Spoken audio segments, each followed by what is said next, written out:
Good morning, welcome sa ating channel. Today is December 29, 2023. May good news po tayo sa Princeton Heights.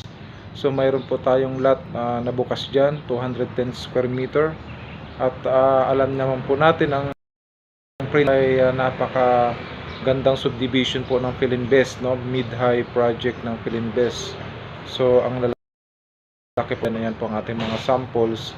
At complete amenities na po tayo, swimming pool, clubhouse, at katapat lang po ng main square, no, yung mall din ng Philinvest. At kaya kung may katanungan kayo, pwede kayo mag-comment. At pabilisan lang po ito dahil na-open lang po itong lupa ito at sold out na po tayo dyan.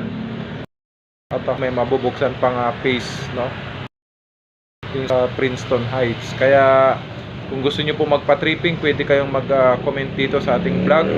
At paki-share po ng ating video sa lahat po ng mga gustong mag-avail sa Princeton Heights para po makita po natin yung kaganda at ma-tripping namin kayo, no, para malaman po ng ibang tao na meron palang available pa sa Princeton Heights. Kaya salamat po sa inyong pagsubaybay, pagpalain po kayo ng ating Panginoon.